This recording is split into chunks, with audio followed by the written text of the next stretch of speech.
பலிபீடத்தில் வைத்தால் தான் தேவன் எதையாவது ஒன்றை செய்ய முடியும். When you keep that within you upon the altar of the Lord is able to do something. தேவன் உங்களுக்காக எதையாவது செய்ய வேண்டும் என்று நீங்கள் போராடுகிறீர்கள். You are striving that Lord have to do something to you. அப்படிதானே? Is it so? அப்படிதானே வந்திருக்கீங்க?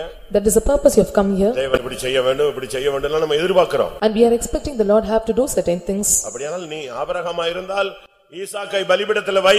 If so, if you are Abraham, you have to lay Isaac upon the altar. நீ எலியாவானால் காளையை துண்டாக்கி பலிபீடத்தில் வை. If you are Elijah, you have to keep the bull upon the altar and you have to put and cut into pieces. உன்னை நீ பலிபீடத்தில் வைக்காத வரை அக்கினி இறங்க முடியாது. Until you lay upon the altar and the prayer, Lord, if you are not keeping and Lord, fire cannot descend upon you. உன்னுடையதை நீ பலிபீடத்தில் வைக்காமல் கர்த்தர் தன்னுடைய வல்லமையை வெளிப்படுத்த முடியாது. That which is in you, if you are not keeping upon the altar, Lord cannot do anything to you. இல்லாவிட்டால் இந்த நேரங்கள் வீணாகிக் கொண்டே இருக்கும். Or else the time become vain for you. கொஞ்ச நேரம் நான் தருகிறேன். I am going to give some minutes. கண்களை மூடுவோம். Let us all close our eyes. உன்னோடு தான் கர்த்தர் பேசுகிறார். The Lord is speaking with you. மௌனமாய் இருக்கிறாயே உன்னோடு பேசுகிறார். That which you are silent, the Lord is speaking with you. தலை கவிழ்ந்து கிடக்கிறாயே உன்னோடு பேசுகிறார். You that are bowing your heads down, the Lord is speaking unto you. தேவன் எதையாவது செய்ய வேண்டும் என்று வந்திருக்கிறாயே உன்னோடு கர்த்தர் பேசுகிறார். With expectation that you have come, the Lord have to do something to me, and the Lord is speaking to you. சிங்காசனத்துக்கு முன்பாக மன்றாடி கொண்டிருக்கிறாயே உன்னோடு கர்த்தர் பேசுகிறார். You that are pleading before the throne of grace, the Lord is speaking unto you. நீ உன்னை பலிபீடத்தில் வை. You lay yourself upon the altar. கர்த்தர் இறங்க போகிறார். The Lord is going to descend. தேவன் இறங்க வேண்டுமானால் ஒரு பலிபீடம் தேவை. If the Lord have to descend, there is a need of an altar. இன்றைக்கு அது நிச்சயமாய் நடைபெற போகிறது. Surely you are going to do this thing. ஒரு சில நிமிடங்களுக்குள் நீங்கள் தேவனுடைய வல்லமையை அனுபவிக்க போகிறீர்கள். Within few minutes you are going to experience the power of God. தேவாலா பாக்கரா பாக்கரா பலகரா ஷமானியா கரா சம்தராமா விக்கவரா விக்கரா பலங்கரா பனகதுரிகரா பலகரா பாலி. Amen amen amen amen amen amen. சுடாயிட பக்கரா இடமனப் சரம்தனா லிபிகலா இடபலக.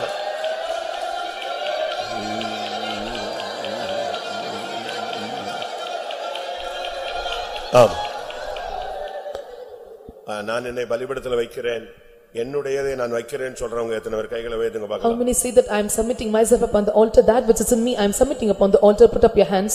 எனக்கு அந்த ஆட்கள் தேவை. I need such persons. ஏனா அங்க தான் அக்கினி இறங்க போகுது. Only the fire is going to descend. வேற எல்லா இடத்துலயும் கண்ட இடத்துல எல்லாம் இறங்காது. And the fire will not descend upon any other places. பலிபீடத்துல தான் இப்ப அக்கினி இறங்க போகிறது. Only upon the altar fire is going to descend. இந்த கூட்டத்துக்கு வந்து ஒரு நீ 45 நிமிடம் தாண்டி விட்டது. And those who come to the meeting 40 minutes have crossed.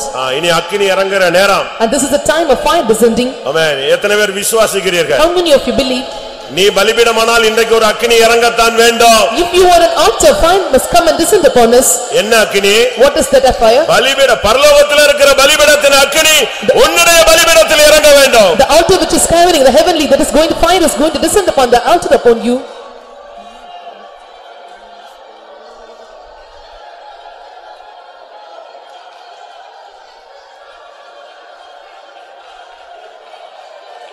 Sahe aina mania rabakara bakara bakara bana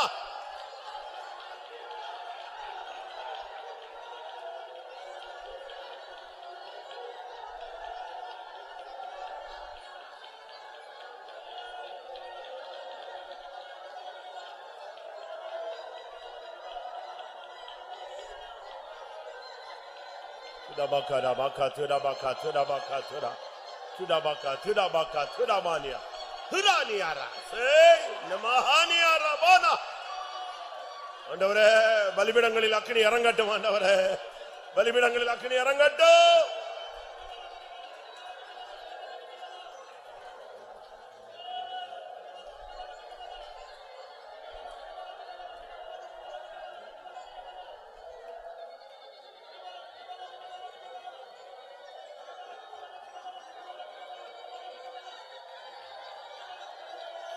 Tudabakara, Tudabaka, Tudaman, Karabakara Bala, Tudabakara, Bakara, Bakatura, Tudabaka, Tudamananka, Shambaramanam, Dabahana, Baudanam, Dana, Bangara, Bala, Tudabala, Karabakara, Bakara, Bala.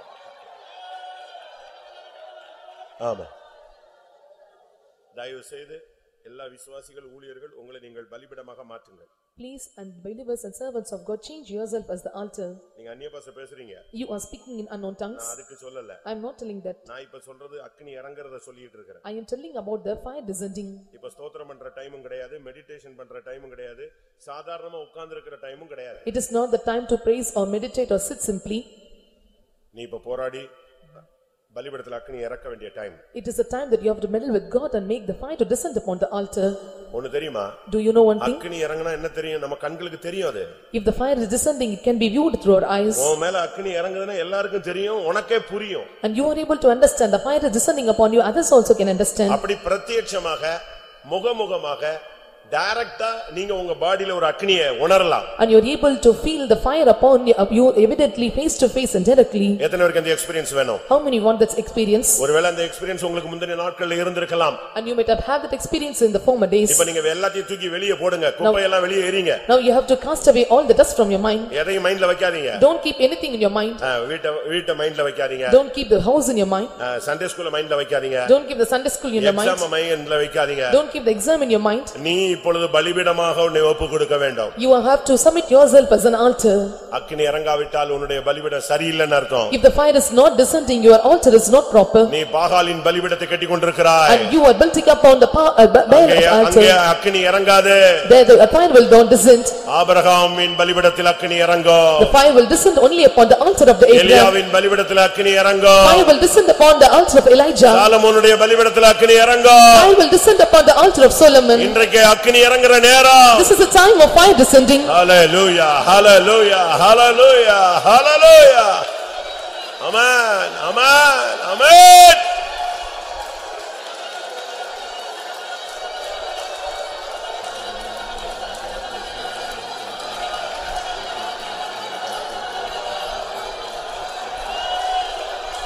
Ribakara ida bangara manas abana bana.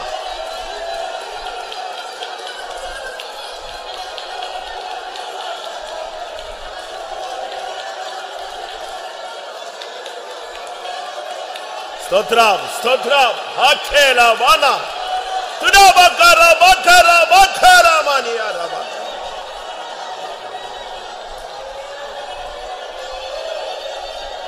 Amen.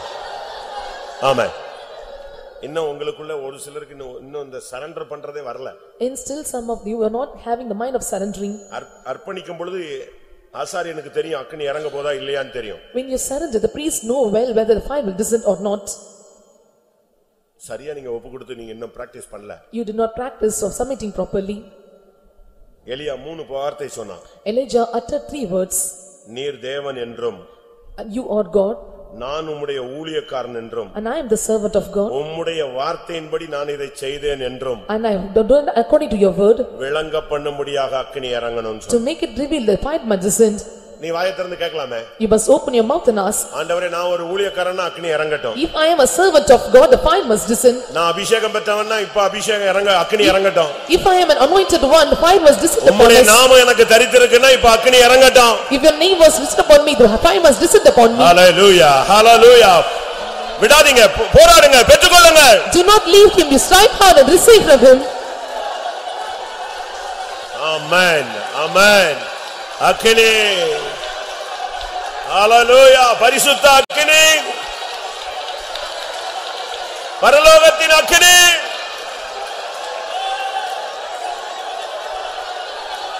துடா இடமானா சஹானியா ராபானா.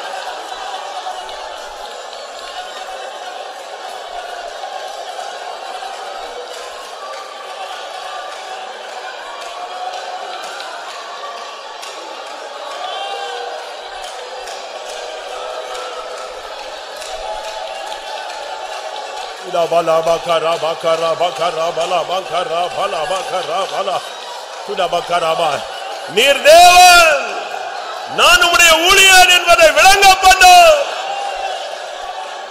இந்த ஜனம் உம்முடைய ஜனம். ஹல்லேலூயா. இந்த சபை உம்முடைய சபை. ஓ இது தேவ சந்நிதி என்பதை விளங்க பண்ணு. ரிமா நியா ரபாகா துடாபாகா துடா திமானா ஓய் விக் ஏலா Bala bakara bala.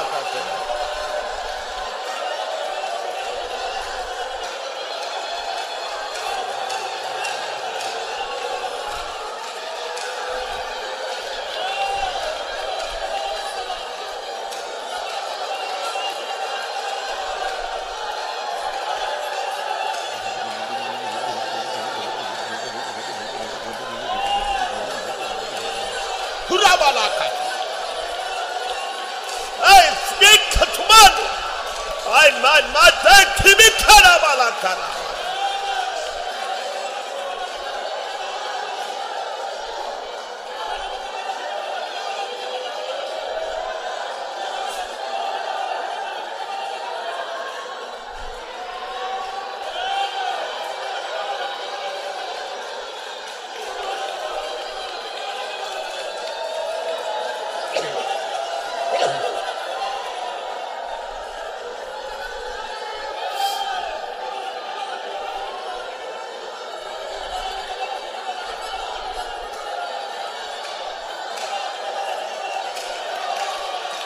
Hallelujah, hallelujah, hallelujah.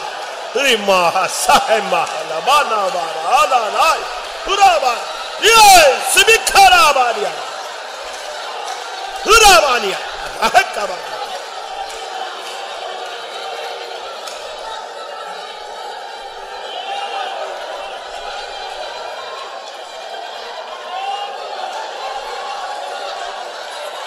urbi shabakara.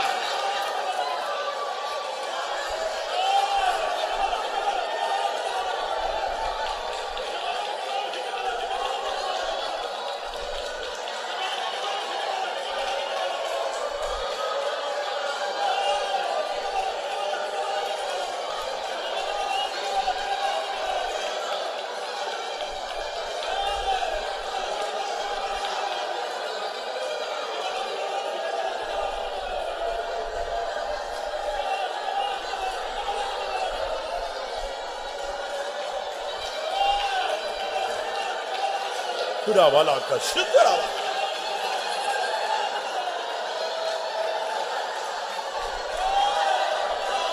Balabangara balaka şabalaka tura. Turabaka turamanaka turabaka tura. Turabaka.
Hibila balaka, hibila banka, hudamani sankara, yük, haydi.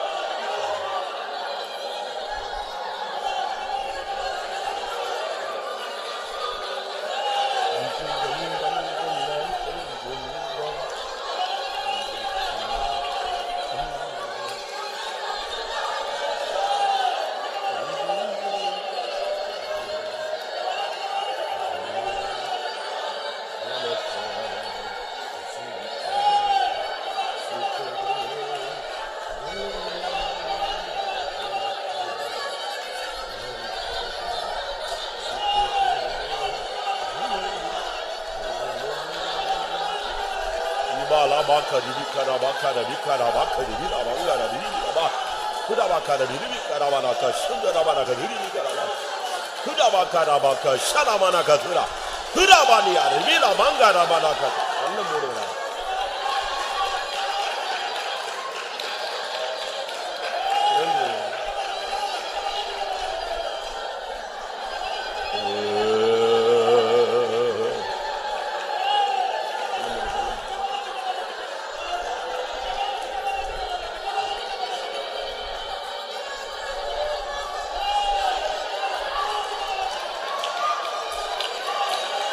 Ibakara bakari bilamana sambaravana. Hey nabala bara bakara balatraba.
Amen.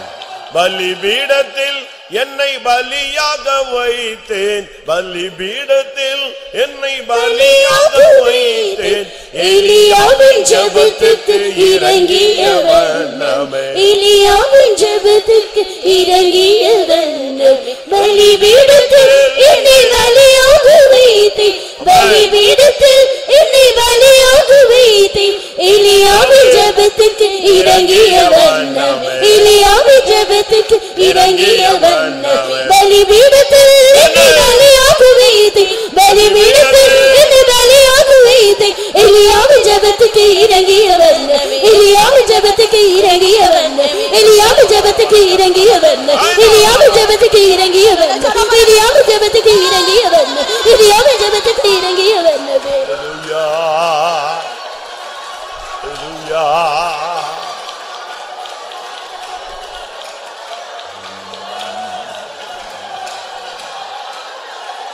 Rimana Savani, Rimana Savani, Rimana Savani, Rimana Savani, Rimana Valakara.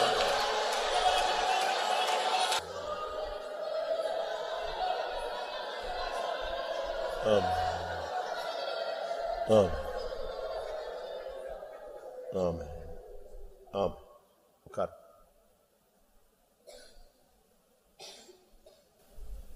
தேவாவி இறங்குதல். Spirit of God is descending. பரிசுத்த ஆவி இறங்குகிறார், மேல இருந்து இறங்குகிறார். Holy Spirit is descending from above.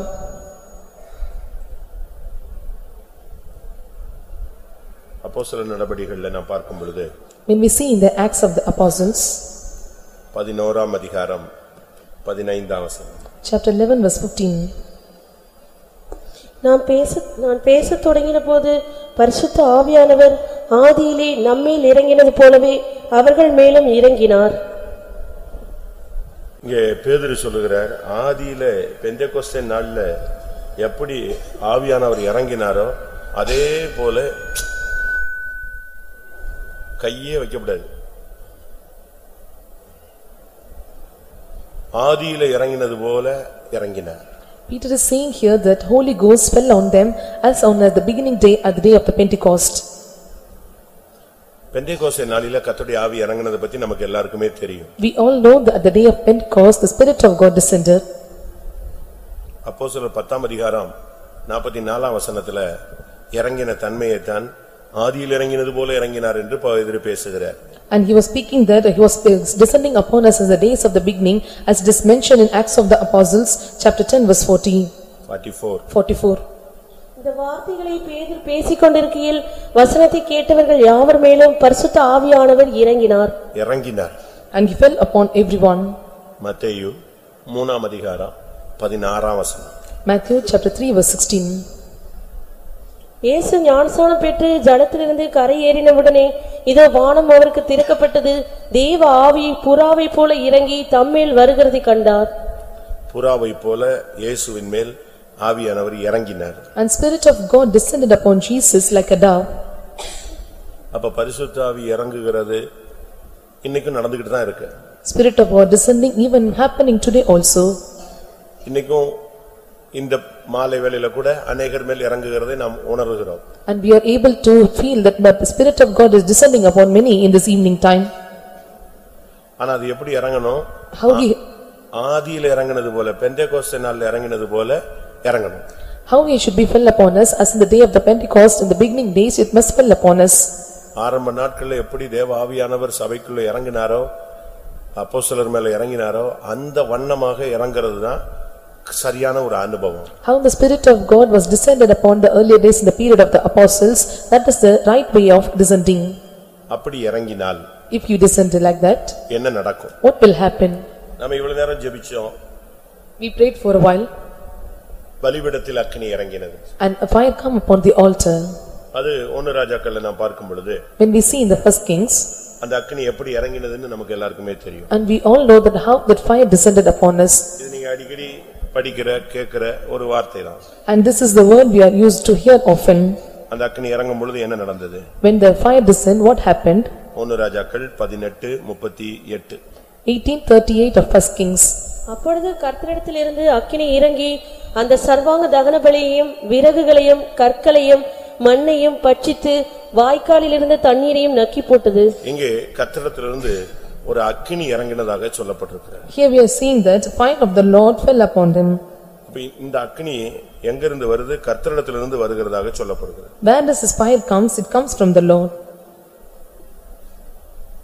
ஏசாயா தீர்க்கதரிசன புத்தகத்தை பார்க்கும்போது When we come to the prophetical book of Isaiah, 6ஆம் அதிகாரத்துல ஒரு தூதன் இறங்கி வருகிறதை நாம் பார்க்கலாம். in chapter 6 we can see angel is descending. அவன் என்ன பண்றான்? What he is doing? 6ஆம் அதிகாரம் 6ஆம் வசனம். 6:6. அப்பொழுது சேராபீன்களில் ஒருவன் பலிபீடத்திலிருந்து தன் கையிலே பிடித்த குறட்டால் ஒரு நெருப்பு தழலை எடுத்து என்னிடத்தில் பறந்து வந்து பலிபீடத்தில் பரலோகத்துல ஒரு பலிபீடம் இருக்கு. அங்கிருந்து ஒரு நெருப்பு தழலை எடுத்துட்டு கிளம்பி வர்றான். There is an altar on the heavenly place. From there he is taking the coal of fire. அப்ப இதிலிருந்து என்ன விளங்கிக் கொள்றோம்? From this what we understand? இறங்கும் பொழுது ஒன்று நடக்கும். When descends, something will happen. அது நமக்குள்ள நடக்குதா? Either it is happening in us. நம்ம எல்லாரும் ஜெபிக்கும் பொழுது பரிசுத்த ஆவி இறங்குறாரு. When we pray, Spirit of God is descending. இப்ப மழை இறங்குதுன்னு வெச்சுக்கோங்களேன். For example, the rain is descending. அப்படியே ஓடி போய் எங்கட்டாவது போயிட்டா பிரயோஜனம் இல்ல. If it falls or if it is flowing some way, there is no use of it. அங்க ஒரு குளம் இருந்துச்சுன்னா மழையானது குளங்களை நிரப்பும்னு சொல்லுது. And the rain will come and fill up the pools. அப்ப அது அந்த மழையினால பிரயோஜனம் இருக்கு. And because of that rain there is a use. அது ஓடி சாக்கடையில போய் அப்படி போயிட்டா பிரயோஜனம் இல்ல. If it flows through the ditch, there is no use of it. அப்ப தேவ ஆவி இறங்கும்போது நடக்கிற 7 சம்பவங்களை உங்களுக்கு சொல்றேன். I am going to tell 7 incidents that happen when Spirit of God descends. 7 எக்ஸ்பீரியன்ஸை நான் உங்களுக்கு சொல்லுகிறேன். I am going to tell 7 experiences. தேவ ஆவி இறங்கும்போது ஒருத்தனை எப்படி அவன் மாறுறான்? When the Spirit of God is descending, how the person is getting changed. எப்படி அங்க என்ன சம்பவிக்குதுங்கறத நம்ம விளங்கிக்கணும். And we have to understand what is happening. ஏதோ ஒரு அந்நிய பாஷை பேசிட்டு போயிரானா? Or he speaks just simply unknown tongues? இல்ல தேவாவி இறங்கிச்சு அப்படினு சொல்லிட்டு அப்படி விட்டுறோமா? Or just telling that Spirit of God descended and we are leaving? அங்க ஒரு செயல் உண்டு. There is some action. அதான் முக்கியம். That is very important. அபிஷேகம் இறங்குறது ஒரு பகுதி. Anointing is coming upon us, that is one part. செயல் வேணும். There should be some action or deeds. இல்லனா என்ன இல்ல? பிரயோஜனம் இல்ல. Or there is no use of it. விசுவாசம் கிரியைகளோடு கூட முயற்சி செய்து பூரணப்படுகிறது என்று காண்கிறோமே. And we are seeing that faith was working along with the works and deeds and it is getting unto perfection. கிரியை இல்லாத விசுவாசம் செத்தது. And the works without the faith it is dead. கிரியைகளினால் அல்லவோ அவள் நீதியுள்ளவளாக்கப்பட்டாள். And because of the works she become righteous. என்னாகமம் 11:29. 11:29 of Numbers. அதற்கு மோசே, நீ எனக்காக வைராக்கியம் காண்பிக்கிறாயோ? கர்த்தருடைய ஜனங்கள் எல்லாரும் தீர்க்கதரிசனம் சொல்லத்தக்கதாக கர்த்தர் தம்முடைய ஆவியை அவர்கள் மேல் இறங்க பண்ணினால் நலமாய் இருக்குமே என்றான். அபிஷேகம் இறங்குது. 68 பேர் தேவ சமூகத்துல தீர்க்கதரிசனம் சொல்றான் இறங்கும் பொழுது. Unction is descending, 68 persons are uttering prophecy.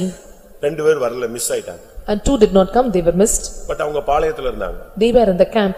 அங்க அபிஷேகம் இறங்கிடுச்சு. And the anointing descended upon them there. அங்க ஆவி இறங்கின உடனே அங்கேயே உட்கார்ந்து தீர்க்கதரிசனம் சொல்ல ஆரம்பிச்சிட்டான். When the Spirit descended upon that place, they started to utter prophecy from there. அப்ப பரிசுத்த ஆவி இறங்கும் பொழுது, தேவ ஆவி இறங்கும் பொழுது நடக்கிற முதல் ஒரு பல அனுபவங்கள்ல ஒரு அனுபவம் தீர்க்க தரிசனம். One of the experience with the Holy Spirit of God descends, that is called prophecy. 1 Samuel 10:10லயும் இத நம்ம பார்க்கலாம். We can see in 1 Samuel chapter 10 verse 10. அவர்கள் அந்த மலைக்கு வந்தபோது இதோ தீர்க்கதரிசிகளின் கூட்டம் அவனுக்கு எதிராக வந்தது. அப்பொழுது தேவனுடைய ஆவி அவன் மேல் இறங்கினதினால் அவனும் அவர்களுக்குள்ளே தீர்க்கதரிசனம் சொன்னான். அவனும் அவர்களோடு தீர்க்கதரிசனம் சொன்னான். And he also prophesied among them. ஒரு அபிஷேகம் இறங்கும் பொழுது அதனுடைய சரியான அர்த்தம் தேவனுடைய வார்த்தை அங்கே வரும். When the anointing descends, the right meaning is the word of God will come there. தீர்க்கதரிசினா சாதாரணமா என்னத்தையாவது தானா எதையும் சொல்ல முடியாது. And if it is a prophecy, they cannot tell themselves by according to their own. எங்கே கர்த்தருடைய ஆவி இறங்குறாரோ அங்கே பரத்திலிருந்து வார்த்தையும் இறங்கும். Where the Spirit of God descends from the word from heaven also will come. சட்டனா ஒரு வார்த்தை வந்துரும். A word would come suddenly. ஒரு வார்த்தை தேவனுடைய வார்த்தையா வரும் அது. A word of come comes as a word of God. வசனம் இறங்கும். A word of God will come and descend. உபாகமம் 32:2 பார்க்கும் பொழுது, when we see Deuteronomy chapter 32 verse 2,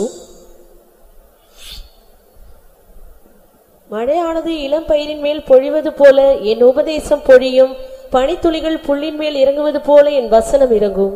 எது இறங்கும்? கர்த்தருடைய ஆவி இறங்கும் போது எதுவும் சேர்ந்து இறங்கும். கர்த்தருடைய வார்த்தை, தீர்க்கதரிசன வார்த்தையும் இறங்கும். When the Spirit of God is descending, the word of God, the prophecy will be descended. தீர்க்கதரிசனம் ஒருவேளை அது உனக்காக இருக்கலாம். Sometime the prophecy may be for you. ஒருவேளை சபைக்காக இருக்கலாம். Sometime it may be for the church. அதை நீங்க பகுத்தறியணும், டிசைன் பண்ணி பார்க்கணும். You have to discern this, the discern with the word. அது உனக்கா சபைக்கா? If it is for you or for the church. உனக்குன்னா நீயே உன்னை சரிப்படுத்திக்கணும். If it is for you, you have to correct yourself. சபைக்குன்னா அது நீ சொல்லலாம். If it is for the church, you have to utter it. அப்ப கர்த்தருடைய ஆவி இறங்கும் பொழுது முதல் அனுபவம் கர்த்தருடைய வார்த்தை இறங்கும், தீர்க்கதரிசி இறங்கும். தீர்க்கதரிசியாய் நீ மாறுவாய். When the Spirit of the Lord is descending upon us, the word of God will come and you will become a prophet. இரண்டாவது, secondly, நியாயாதிபதிகள் 6 அதிகாரம் 34 வசனம். Judges chapter 6 verse 34. அப்பொழுது கர்த்தருடைய ஆவியானவர் கிதியோன் மேல் இறங்கினார். அவன் எக்காலம் ஊதி அபியேஸ்ரியரை கூப்பிட்டு தனக்கு பின் செல்லும்படி செய்து. அங்க பைபிள் நீங்க படிச்சு பாத்தீங்கன்னா கிதியோன் மேல கர்த்தருடைய ஆவி இறங்கின உடனே எல்லாரையும் கேதர் பண்ணிடுவான். When we read in the Bible, Gideon was gathering all the people together. எக்காலம் ஊதுவான். And he will blow a trumpet. கர்த்தருடைய ஆவி உன் மேல வரும் பொழுது நீ எல்லாரையும் கூட்டிடுவ, உன் சைடுல உன்னை எல்லாரையும் உன் பக்கத்துல இழுத்துடுவ. When the Spirit of the Lord is coming upon you, you will gather everyone by your side and everyone will come unto your side. கூட்டி சேர்க்கக்கூடிய ஒரு ஐக்கியத்தின் ஆவி உனக்குள்ள வரும். And you will get the spirit of fellowship or union, making all the people together with you. அபிஷேகம் வராத வரைக்கும் நீ தனியாள். And till the anointing does not come, you are a person alone. நீ தனிச்சு நிப்ப. And you will stand alone. பிரிஞ்சு நிப்ப. You will stand separately. உனக்குள்ள ஐக்கியம் உண்டாகாது. And there will not be union or fellowship in you. நீ எக்காலம் ஊத மாட்டாய். You will not blow trumpet. ஆனா அபிஷேகம் இறங்கின பொழுது, when the spirit of the unction is descending, ஆவி இறங்கின பொழுது அவன் எக்காலம் ஊதி எல்லாரையும் ஒரே இடத்துல கூட்டிட்டான். when the Spirit of the Lord was descending upon him, he was blowing the trumpet and gathering all one together. அபிஷேகம் வர உனக்குள்ள இருக்கிறதான பிரிவினைகள், கசப்புகள், துக்கங்கள், விலகி போன அனுபவங்கள் எல்லாம் மாறி நீங்க ஒன்றாயிடுவீங்க. And the anointing is coming upon you, your grief and your bitterness, your hatred and everything will flee away from you and will become one or united. இத புதிய ஏற்பாட்டில பார்க்கும் பொழுது, when we see this in New Testament, பரிசுத்த ஆவியின் ஐக்கியம், we see the fellowship of the Holy Ghost. நம்ம சர்ச்சில ஒரு கடைசில ஒரு பெனடிக்ஷன் போடுவோம். At last we will say a benediction. என்ன சொல்லுவோம்? அதுல கடைசி என்னது? பரிசுத்த ஆவியின் ஐக்கியம், the fellowship of the Holy Ghost. அது நம்ம சபைக்குன்னு உள்ள தனியான வார்த்தை அல்ல. And this is not the word separately for our congregation. நாமளா என்னத்தையோ சொல்லிட்டு போறோம்னு நினைச்சிர கூடாது. And you should not say we are telling according own way. எங்க இருக்கு அந்த வசனம்? 2 கொரிந்தியர் 13 அதிகாரம் 14 வசனம். கர்த்தராகிய இயேசு கிறிஸ்துவினுடைய கிருபையும் தேவனுடைய அன்பும் பரிசுத்த ஆவியினுடைய ஐக்கியமும் உங்கள் அனைவரோடும் கூட இருப்பதாக. ஆமென். பரிசுத்த ஆவியின் ஐக்கியம் பரிசுத்த ஆவியில உனக்கு மட்டும் ஐக்கியம் இல்ல, பரிசுத்த ஆவியின் மூலமா நீ எல்லாரோட ஐக்கியமாகறாய். And you are not having the communion of fellowship only with the Holy Ghost. Because of the communion of holy fellowship, you are having fellowship and union with everyone. அதனால தான் யோவான் சொல்கிறார், எங்களுடைய ஐக்கியம் பிதாவாகிய அவருடைய குமாரனாகிய இயேசு கிறிஸ்துவோடும் இருக்கிறது. And that's what the John is saying, that our unity is also with the Holy Ghost. எங்களுடைய ஐக்கியம் பிதாவாகிய தேவனோடும் குமாரனாகிய பரிசுத்த ஆவியோடும் இருக்கிறது. Our fellowship is with the Father and Son and with the Holy Ghost. அப்ப ஆண்டவரோடு ஒரு ஐக்கியம் மட்டுமல்ல, எல்லாரோடும் ஒரு ஐக்கியம். அதனால தான் எக்கால ஊதி எல்லாரையும் நெஞ்சிட்டான் வாங்கன்னு சொல்லி கூட்டிட்டான். Not only having the fellowship only with God, and also he is gathering by blowing the trumpet all together. அதுவரைக்கும் அந்த ஜனங்கள் எல்லாம் பிரிஞ்சு பயந்து ஒடுங்கி ஓடி தனித்தனியா சுத்திட்டு இருந்தாங்க. Till now the people were separated, they were oppressed and they were going back together and all together. அதுக்கு பிறகு தான் எல்லாரும் ஒன்னு சேர்ந்தாங்க. And that's what they are gathered together. மூன்றாவது Thirdly, நியாயாதிபதிகள் 11:29. 11:29 of Judges. அப்பொழுது கர்த்தருடைய ஆவி யெப்தாவின் மேல் இறங்கினார். அவன் கீலேயாத்தையும் மனாசே நாட்டையும் கடந்து போய் கீலேயாத்தில் இருக்கிற மிஸ்பாவுக்கு வந்து அங்கே இருந்த அம்மோன் புத்திரருக்கு விரோதமாக போனான்.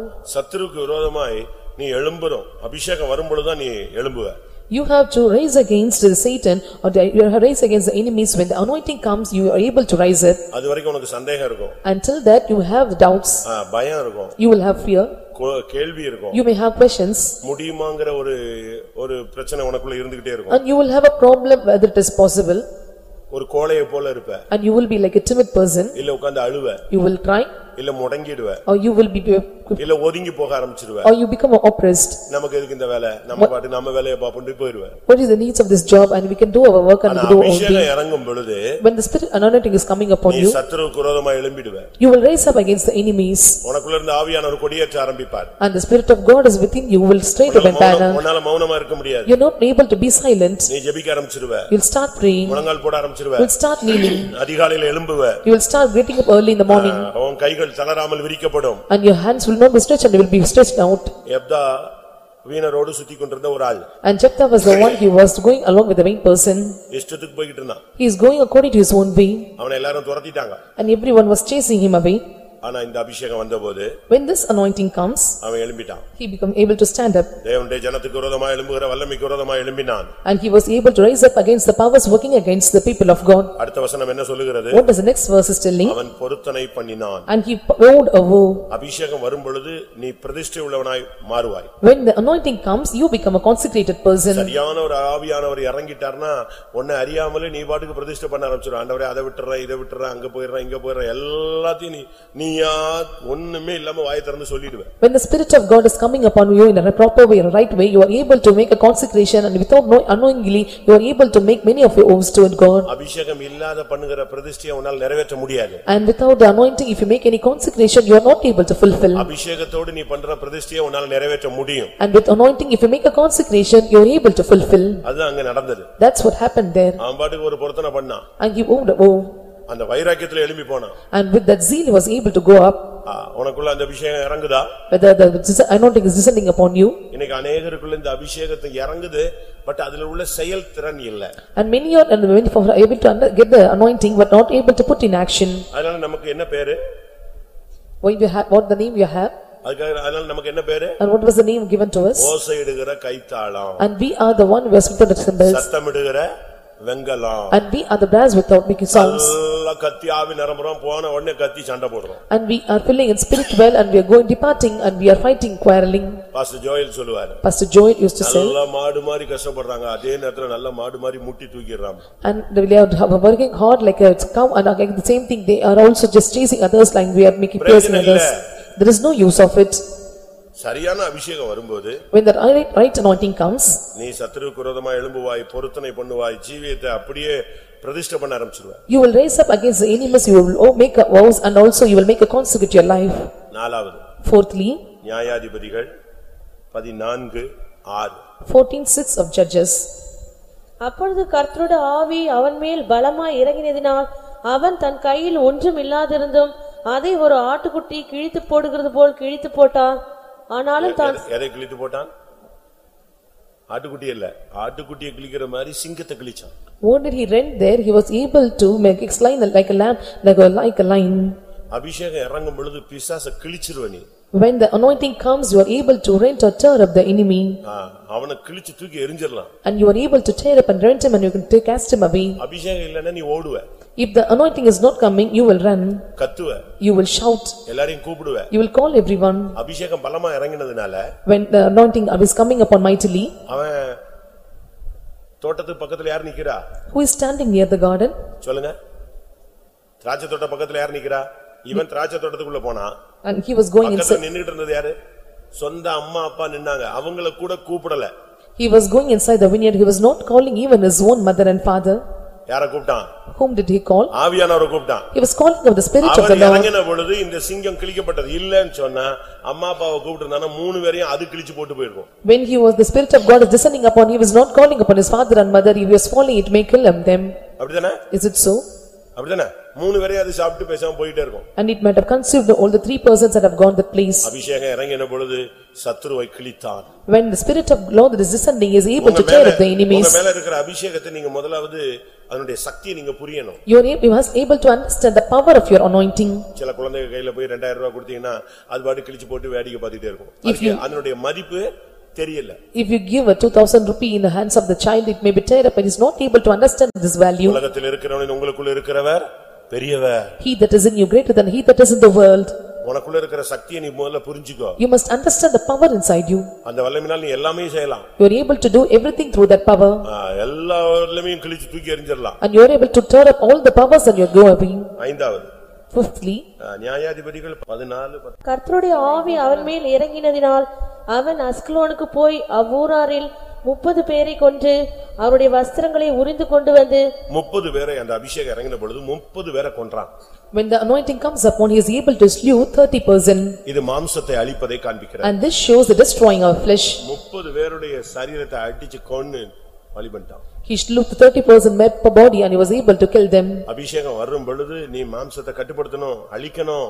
When the anointing comes, you have to control your flesh and you have to destroy it. ஆவியினால் மாம்சத்தின் செய்கைகளை அழித்தால் பிழைப்பீர்கள். And if thou shalt destroy your flesh through the act of the spirit, you will live. அபிஷேகம் உனக்கு கொடுக்கப்பட்டதுக்கு காரணம் மாம்சத்தை நீ control பண்றதுக்கு ஒரு கடிவாளம் மாதிரி ஏர் பிரேக் மாதிரி அடிக்கணும். And the reason for the anointing given to you is you have to control your about your flesh. உன்னாலயே உன்னோட கண்ட்ரோல் பண்ண முடியலன்னா வேற எவனா போய் நீங்க கண்ட்ரோல் பண்ண முடியும்? If you are not able to control yourself, you are not able to control others. ஆவியினால் சரீரத்தின் செய்கைகளை அழிப்பீர்கள். And you will make the deeds of the body through the spirit. போன வேகத்துல 30 பேரை கொன்னுட்டான். And with the spirit he was going, he was able to slew 30 men. நீங்க உங்களை control பண்ணணும். You have to control yourself. மற்றவங்களுக்கு பிரசங்கம் பண்ணுகிற நான் தானே ஆகாதவனாய் போகாதபடி என் சரீரத்தை ஒடுக்கி கீழ்ப்படுத்துகிறேன். And I was preaching that I should not go in when I was just subjecting my body and was controlling. யார் சரீரத்தை கீழ்ப்படுத்த முடியும்? And who are able to subject their body?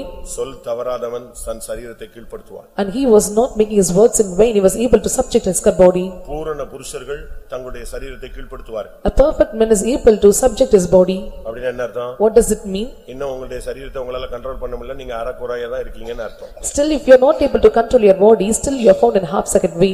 யாக்கோபு 3:2ல நீங்க இத பார்க்கலாம். We can see in James chapter 3 verse 2. நாம் எல்லாரும் அநேக விஷயங்களில் தவறுகிறோம். ஒருவன் சொல் தவறாதவனானால் அவன் பூரண புருஷனும் தன் சரீரம் முழுவதையும் கடிவாளத்தினாலே அடக்கிக் கொள்ளக்கூடியவனுமாய் இருக்கிறான். உன்னை நீ கண்ட்ரோல் பண்ணணும். You have to control yourself. உனக்குள்ளே ஒரு பிரேக் இருக்கணும். You must have a break in you. அதுதான் யாரு? Who is that? அதுதான் பரிசுத்த ஆவியானவர். And that is the spirit of the Lord. உன்னை நீயே கண்ட்ரோல் பண்ணி தடுத்து நிறுத்தணும். You have to control yourself and you have to make your put in action. அதனால தான் தெசலோனிக்கேயர்ல பார்க்கும் பொழுது அவருக்கு பெயர் தடை செய்கிறவர். And that's what we are reading in Thessalonians. He is the one, he is a hinderer. அது தமிழ்ல வந்து தடை செய்கிறவன் அப்படினு போட்டுருக்கும். தடை செய்கிறவர். 2 தெசலோனிக்கேயர் 2:6 அவன் தன் காலத்திலே வெளிப்படும்படிக்கு இப்பொழுது அவனை தடை செய்கிறது இன்னதென்று அறிந்திருக்கிறோம். தடை செய்கிறது என்னது?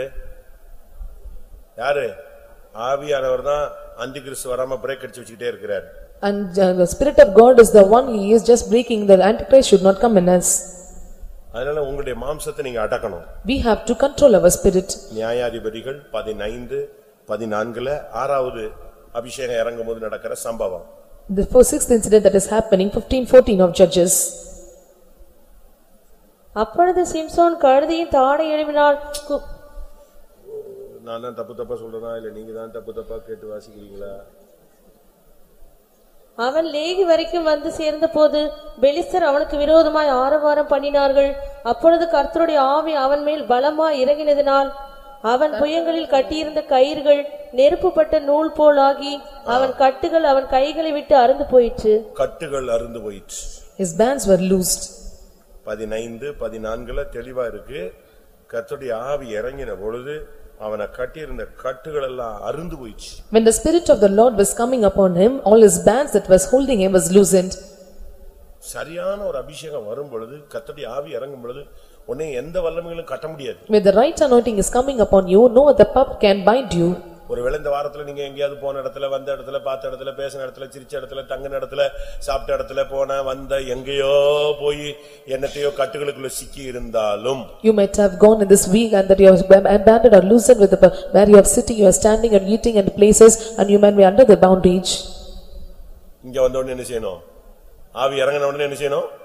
கட்டெல்லாம் தெரிக்கணும். பட்டு அக்னிப்பட்ட கயிறு போல அறுந்து போணும். When you come here, the spirit of the Lord, through the spirit of the Lord, all the bands should be removed, and it is like should be removed like a fire coming up upon the bands. அபிஷேகம் இறங்கும் பொழுது என்ன நடக்கும்னா எல்லாம் பீச்சிட்டு ஓடிடும். When the anointing is falling upon you, everything will be loosened, it will go away.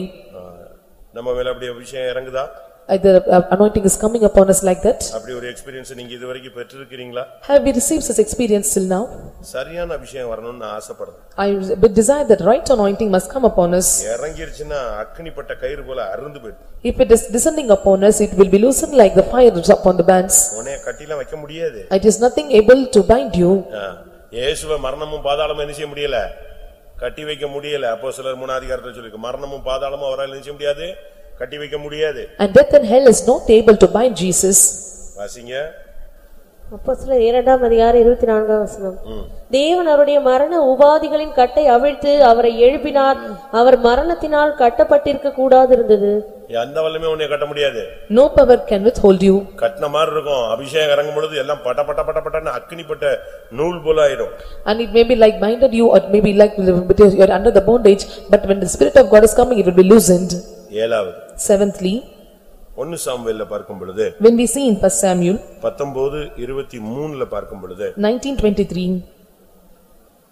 அப்பொழுது ராமாவுக்கு அடுத்த நாயோதிற்கு போனான். அவன் மேலும் தேவனுடைய ஆவி இறங்கினதினால் அவன் ராமாவுக்கு அடுத்த நாயோதிலே சேரும் மட்டும் தீர்க்க தரிசனம் சொல்லிக்கொண்டே நடந்து வந்து. நீங்க இத படிச்சு பாத்தீங்கன்னா சவுல் தாவீதை அழிக்கணும்னு ட்ரை பண்றான். Saul was trying to destroy David. அவன் மைண்ட் ஃபுல்லா தாவீதை கொன்றணும் இதே மைண்ட்ல தான் ஓடுறான். His mind is that somehow he have to kill David, and he was running in that intention. அவன் மைண்ட் கரப்ட் ஆயிடுச்சு. His mind was corrupted. பகையினால் நிரப்பப்பட்டான். And it was entirely filled with hatred. கசப்பினால் நிரப்பப்பட்டான். It was filled with bitterness. அவன் ஒரு காய்மகார ஆவினால நிரப்பப்பட்டான். And he was with the spirit of destroying. பொல்லாத ஆவி. It was his evil spirit. பாக்கும்போது சிரிப்பான். When he was looking at him, he will laugh. அப்படிதானே? Is it so? அவன் தாவீது சவுலுக்கு மருமகன். பார்த்த உடனே என் குமாரனாகிய தாவீதேம்மா, போன உடனே இவனை கொல்லாம விட கூடாதுமா. And David was son-in-law to Saul, but when looking unto him, he say he was so happily, but he was departing, and he want to kill him somehow. இப்ப அவனை பிடிக்கத்தான் வர்றான். And he was coming to chase him. ஆனா இப்ப அபிஷேகம் இறங்கிடுச்சு. Anointing come upon him. எது மறந்து போச்சு? What did he forget? அவனை பிடிக்கணும், அடிக்கணும், கொல்லணும்ங்கற சிந்தை எல்லாம் போய் ரோடெல்லாம் ஹல்லேலூயா ஆமென் ரோடெல்லாம் தீர்க்க தரிசனம் தான். புத்தியை மாத்துறது தான் அபிஷேகம். And the anointing is the one who is able to change your understanding, and the whole the road is the anointing has changed him. கொலைகார சிந்தையை மாற்றுகிறது. And it was able to change the mind of a murderer. பகையை மாற்றுவது. Changing the hatred. வெறுப்புத்தன்மையை எடுத்து போடுவது. And changing away all this bitterness. நீங்க வேணா இன்னொரு example படிச்சு பாருங்க. I will tell you another example. 1 Samuel 19லயே 20ஆம் வசனம் பாருங்க. 19:20 of 1 Samuel. அப்பொழுது சவுல் தாவீதை கொண்டு வர சேவகரை அனுப்பினான். அவர்கள் தீர்க்க தரிசனம் சொல்லுகிற தீர்க்கதரிசிகளின் கூட்டத்தையும் சாமுவேல் அவர்களின் தலைவனாக நிற்கிறதையும் கண்டார்கள். அப்பொழுது சவுலுடைய சேவகரின் மேல் தேவனுடைய ஆவி இறங்கினதினால் அவர்களும் தீர்க்க தரிசனம் சொன்னார்கள். இதேதான் நடந்துச்சு. இவன் முதல்ல யார அனுப்புனான்னா போர் சேவகர்களை அனுப்பி அவனை பிடிச்சிட்டு வாங்கன்னா. First he was sending his soldiers to capture him. அவங்க அந்த இடத்துக்கிட்ட வந்த உடனே ஆவி இறங்கின உடனே அவன் எதை மறந்துட்டான்? தாவீதை பிடிக்கணும், இழுத்துட்டு போகணும், இது மைண்டே போயிடுச்சு. அவன் ஃபுல்லா என்ன சொல்லிட்டு இருக்கான்?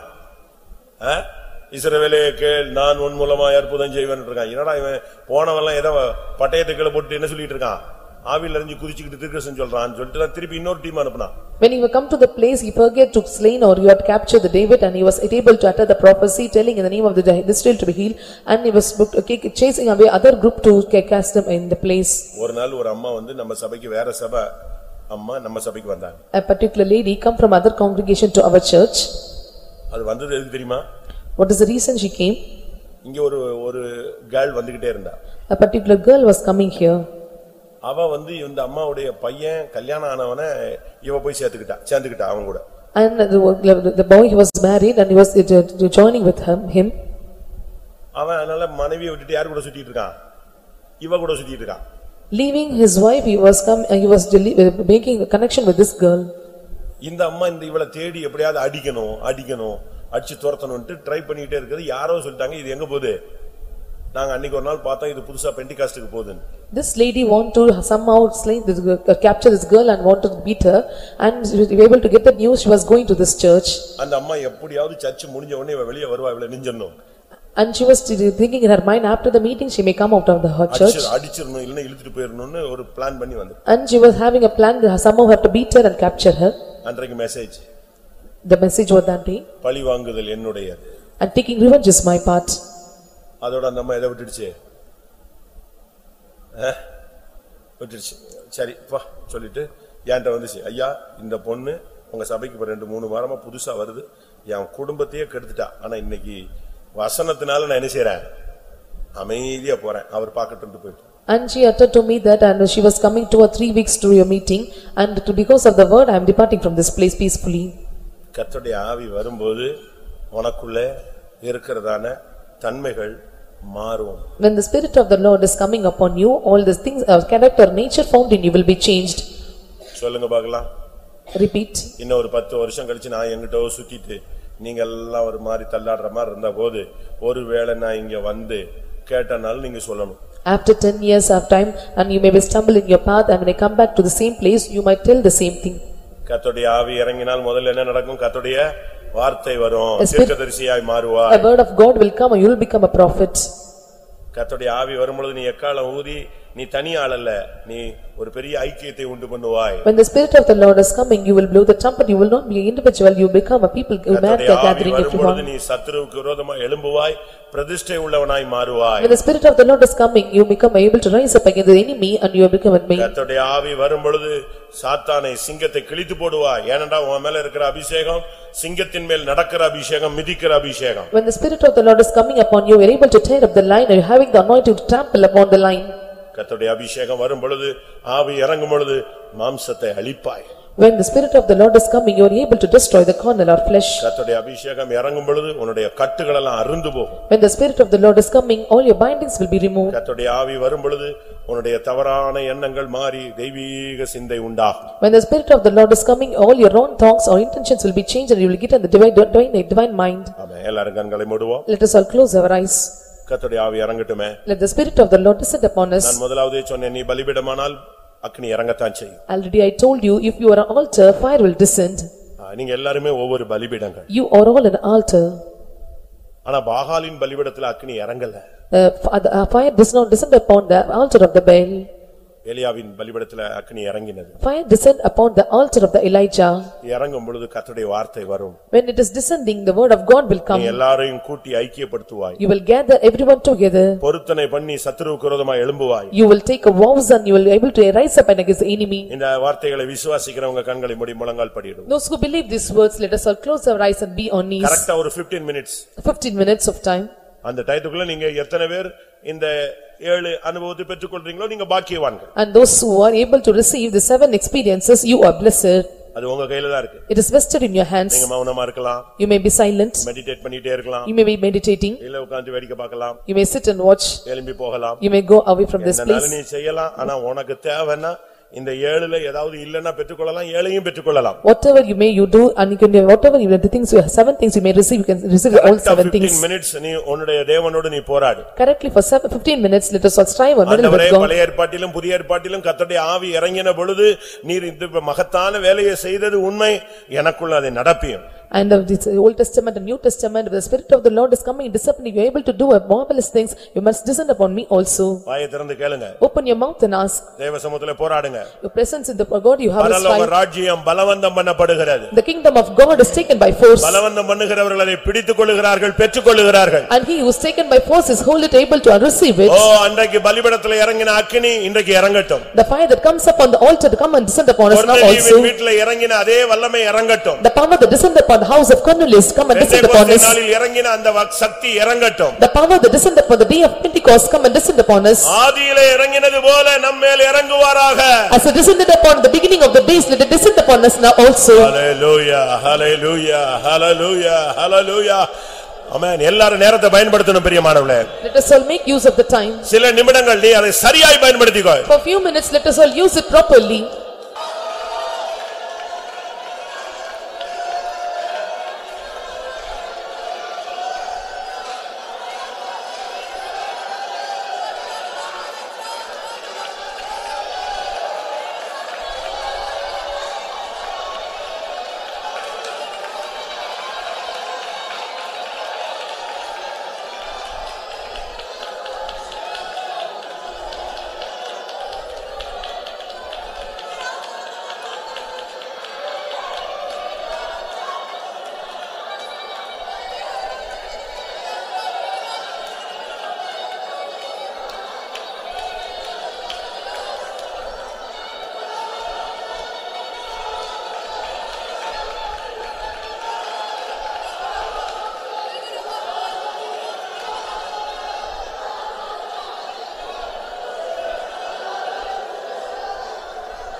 ஆமென். இந்த வசனங்கள் நிறைவேறணுங்க தாவே. இப்பொழுதே வல்லமை இறங்கட்டும். அக்கினி இறங்கட்டும், வார்த்தை இறங்கட்டும். ஓ ரிபானியா ரபக திடபக திடபக திட இப்திதாபாலா.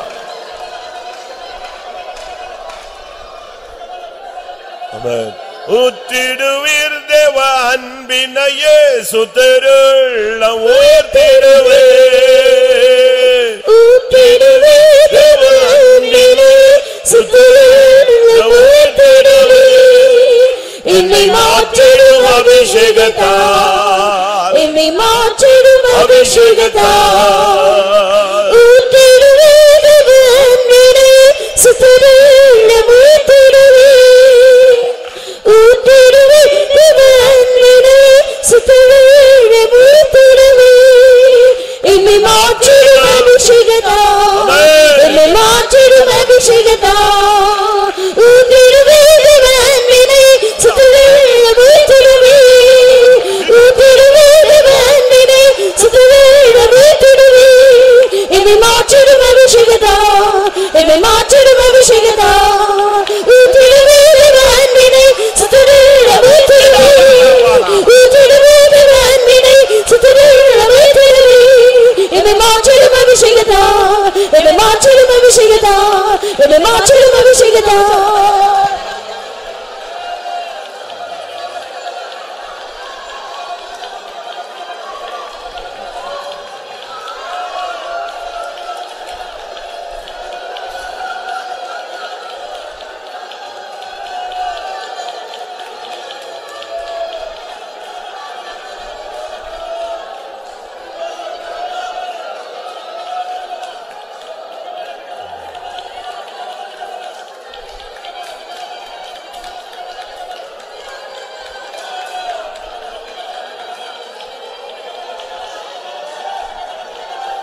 ஆம்.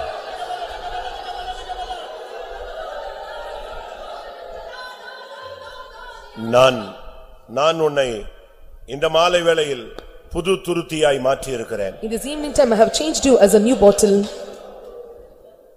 நான் உன்னை புதிய திராட்சரசத்தினால் நிரப்ப வாஞ்சிக்கிறேன். I desire to fill you with a new wine. இதுவரை உன்னுடைய துருத்தி எல்லாம் கண்ணீரினால் நிறைந்திருந்தது. Till now your bottle or your vessel is vested with cup full of tears. நான் அதை மாற்றி இருக்கிறேன். I have changed it.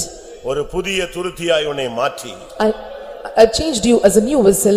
நான் இப்பொழுது ஒரு புதிய ரசத்தை நான் உனக்குள் வார்க்க போகிறேன். I am going to take away the new wine in you. என் வல்லமையை பெற்றுக்கொள். Receive my power. என் ஜீவனை பெற்றுக்கொள். Receive my life. என்னுடைய அதிகாரத்தை பெற்றுக்கொள். Receive my authority. என்னுடைய பலனை பெற்றுக்கொள். Receive my strength. என்னுடைய மகிமையை பெற்றுக்கொள். Receive my glory.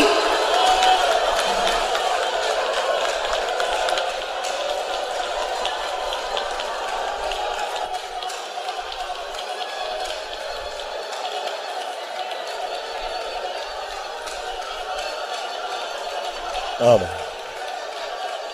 ஆமென்.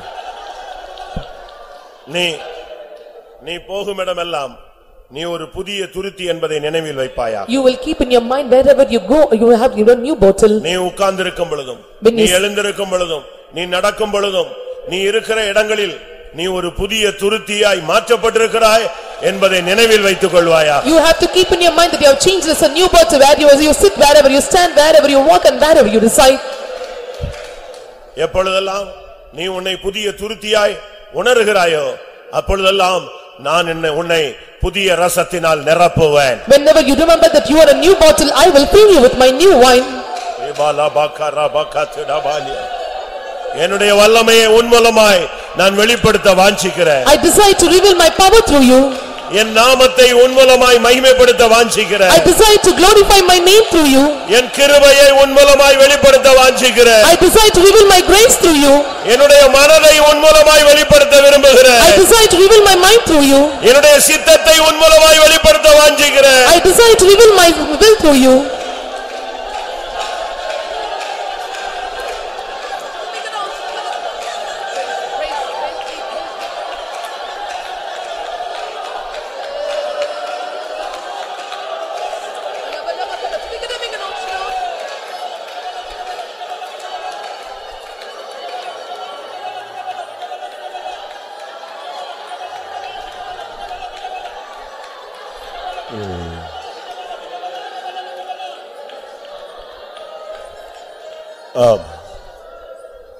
எத்தனை பேர் இந்த மாலை வேளையில் கர்த்தருடைய ஆவி இறங்கினதை உணர்கிறீர்கள்? How many are able to feel the spirit of God descended upon you in this evening time? அவங்க மட்டும் உங்களுடைய வலது கரத்தை உயர்த்துங்க. Lift up your right hand. கர்த்தருடைய ஆவி இறங்கினதை நான் பிரத்யட்சமாய் நான் உணர்கிறேன். I am able to evidently see the spirit of God descended upon me. அப்படியானால் நீ ஒரு புதிய துருத்தியாய் மாற்றப்பட்டவன். If so you are changed as a new bottle. ஆமென். கர்த்தர் இனிமேல் உன்மேல் புதிய ரசத்தை ஊற்றிக்கொண்டே இருப்பார். And hereafter the Lord will pour upon the new wine upon you. ரிபக்கரா பலகத்து ரபானியா ஃபியரை விடாய் சிகை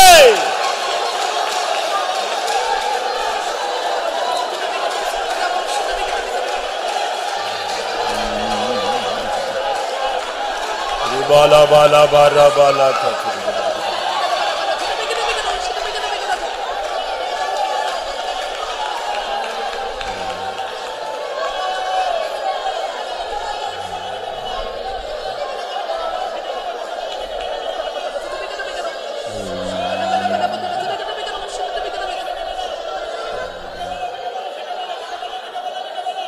ஆமா, கர்த்தருடைய சமூகத்துக்காய் ஸ்தோத்திரம் பண்ணுவோம்.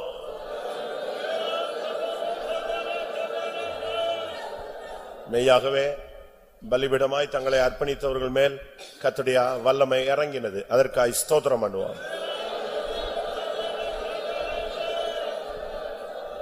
ஆவியானவர் இறங்கும் பொழுது என்ன சம்பவிக்கும் என்பதை விளங்கிக் கொள்ள ஒரு விசை நமக்கு உதவி செய்தபடி நாலு ஸ்தோத்திரம் பண்ணுவோம்.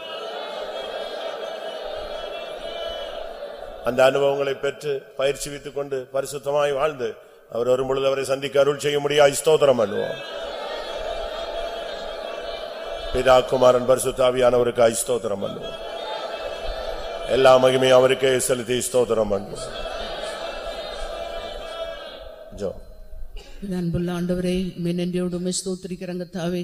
ஆண்டவரே, இந்த மாலவெளியில் எங்களுடைய தேவாவியானவரை எங்களுடைய மத்தியில் கடந்து வந்தீர் ஆண்டவரே. உங்களுடைய சமூகத்தில் வந்து நேர்வரை ஆவியானவர் எங்களை ஆள்கொண்டீர் ஆண்டவரே. ஆவியானவர் இந்த கூட்டத்தை நடத்தினீர் ஆண்டவரே. எங்களுடைய ஒவ்வொரு உள்ளங்களை எங்கள் தாவும் அன்பினால் நிறைத்தீர், அபிஷேகத்தினால் நிறைத்தீர் ஆண்டவரே. எலியாவின் தேவன் எங்களுடைய மத்தியில் கடந்து வந்தீர் ஆண்டவரே. ஆண்டவரே, நாங்கள் எங்களுடைய பலிவிடங்களை செப்பனிட்டு எங்களை தாழ்த்தி எங்களை சுத்தி இருத்தபோது ஆண்டவரே, அங்கிருந்து அக்கினி இறங்கினது போல இந்த மாலவெளியிலையும் கூட எங்களை தாழ்த்தின பொழுது எங்களை சுத்தி இருத்த பொழுது உங்களுடைய பரிசுத்த அக்கினி எங்களுடைய மேத்தில் இறங்கின தயவுக்கா நன்றியோடு ஸ்தோத்திரிக்கிற ஆண்டவரே.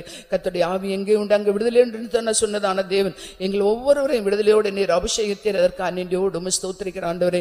கர்த்தாவே, இந்த அபிஷேகத்தினால் உண்டான இந்த ஆசீர்வாதங்களை நாங்கள் பெற்றுக்கொள்ள ஆவியானவர் இந்த மாலையிலேயும் கூட எங்களுக்கு தந்ததான இந்த ஆண்டவரே அருமையான வார்த்தைகளுக்காக ஸ்தோத்திரம். ஆண்டவரே, பேதுரு பேசின போது எல்லாரும் மேலும் பரிசுத்த ஆவியானவர் வந்து இறங்கினார் ஆண்டவரே. இந்த மாலையிலேயும் கூட ஒவ்வொருவரும் மேலும் நம்முடைய அபிஷேகம் இறங்கினதுக்காக ஸ்தோத்திரம் ஆண்டவரே. தாவே, பரிசுத்த ஆவியானவர் ஆண்டவரே, ஆவியானவர் எங்கள் மத்தியில் வரும்பொழுது தீர்க்க தரிசன வார்த்தைகளை கொண்டு எங்களை பேசுறதை நான் தேவனா இருக்கிறேன் ஆண்டவரே. கர்த்தாவே, உங்க ஸ்தோத்திரம் தேவனும் கர்த்தாவே. ஆண்டவரே, அவன் கர்த்தருடைய ஆவி அவன் மேல் இறங்கினால அவன் எல்லாரையும் ஒன்று சேர்த்தான், ஒரு ஐக்கியத்தை கட்டிட்டது போல இந்த நாட்கள் எங்களுக்குள்ள ஒரு ஐக்கியத்தை கட்டிட்டு நாள் நமக்கு ஸ்தோத்திர சுவாமி. ஆண்டவரே, எப்தாவும் கூட கர்த்தருடைய ஆவி அவன் மேல் இறங்கினால் ஆண்டவரே அவன் சத்துருவை ஜெயித்தான் ஆண்டவரே. சத்துருவை ஜெயித்து கர்த்தருக்கு தன்னை பிரதிஷ்டை பண்ணி கர்த்தருக்கு ஒரு பொருத்தனை பண்ணினது போல நாங்களும் கூட கர்த்தருக்கு ஒரு பொருத்தனை பண்ண எங்களுக்கு உதவி செய்ய முடியாக வேண்டிய கர்த்தாவே. ஆண்டவரே, உங்க ஸ்தோத்திரம் ஆண்டவரே. கர்த்தாவே, சிம்சோனும் கூட கர்த்தாவே அவனுக்கு விரோதமாய் வந்ததான அந்த சிங்கத்தை ஆட்டுக்குட்டியை கிழிப்பது போல அவன் கிழித்து போட்டான் ஆண்டவரே. கர்த்தாவே, ஸ்தோத்திரம். அதுபோல எங்களுக்கு விரோதமாய் வருகிற சத்துருவை நாங்கள் ஆண்டவரை அழித்து போட எங்க ஆவியானவர் எங்களுக்கு பலன் தரும்படியாக வேண்டிக்கிறோம் ஆண்டவரே. கர்த்தருடைய ஆவி சிம்சோன் மேல் இறங்கினால கர்த்தாவே அவன் கட்டப்பட்டதான கயிறுகள் எல்லாம் கர்த்தாவே ஆண்டவரை அக்கினிப்பட்டது போல அவிழ்த்துப்பட்டது போல ஆண்டவர் எங்களுக்கு விரோதமாய் கட்டப்பட்ட நிலவரங்கள் எல்லாம் எங்களை விட்டு அகற்றும்படியாக வேண்டிக்கிறோம் கர்த்தாவே. ஆவியானவரே, இந்த ஸ்தோத்திரம் ஸ்தோத்திரம். ஆவியானவர் எங்கள் மத்தியில் இறங்கும் பொழுது கர்த்தாவே எங்களுடைய எல்லா விதமான நிர்பந்தமான நிலவரங்கள் கட்டில் எல்லாம் அவிழ்க்கிற தேவனா இருக்கிறீர் ஆண்டவரே. கர்த்தாவே, இந்த ஸ்தோத்திரம். சவுலும் கூட ஆண்டவரை தாவீதுக்கு விரோதமாய் அவனுக்கு விரோதமாய் வந்த பொழுது கர்த்தாவே கர்த்தருடைய ஆவி ஆண்டவரை சவுல் மேல் இறங்கின பொழுது ஆண்டவரே, இந்த ஸ்தோத்திரம். அவனுடைய பகை கர்த்தாவே அழிக்கப்பட்டது போல ஆண்டவரே கர்த்தாவே தேவஜனத்துக்கு விரோதமாக ஆண்டவர் எங்களுக்கு விரோதமாய் கிரீசர பகையின் ஆவிகள் எல்லாம் அழிக்கும்படியாக வேண்டிட்டு வரோம் கர்த்தாவே. இந்த மாலை வேளையில எங்கள் ஒவ்வொருவரையும் புதிய கர்த்தாவை துருத்தியாய் மாற்றும், புதிய துருத்தியில புதிய திராட்சரசம் ஆண்டவர் வைக்கப்பட்டது போல கர்த்தாவே எங்களுடைய கர்த்தாவே எங்களுடைய ஒவ்வொருவருடைய துருத்தி புதிதாய் மாற்றி புதிய அபிஷேகத்தை தந்திருக்கிறீர், புதிய திராட்சரசத்தை தந்திருக்கிறீர். ஸ்தோத்திரம். இந்த அபிஷேகத்தை பெற்றுக்கொண்ட நாங்களும் கூட இந்த பத்திரமாய் பாதுகாத்துக்கொள்ள சத்துரு மேற்குள்ள சத்துருடைய சகல வல்லமை அழிக்கத்தக்கதாக ஆவியான வல்லமை எங்களோடு கூட இருக்கும்படியாக வேண்டிக்கிறோம். தேவசமத்தில் வந்த எல்லா மக்களையும் ஆசீர்வதித்தீர், அபிஷேகத்தீர், எல்லாரும் உயிர்ப்பித்தீர், பலப்படுத்தினீர். அதுக்காக ஸ்தோத்திரம். பெற்ற அபிஷேகத்தை காத்துக்கொண்டு ஜீவிக்க உதேசம் இரவு ஜெபத்தை ஆசீர்வதிக்க நாளைக்கு நடக்கிற பரிசுத்த ஆராதனை தேவன் ஆசீர்வதிக்கும்படியாக வேண்டிக்கிறோம். தொடர்ந்து ஆவியானவர் எங்களோடு கூட வீசி ஒரு நாமத்தை மகிமைப்படுத்தும் இயேசுவின் நாமத்தில் வேண்டிக்கிறோம்.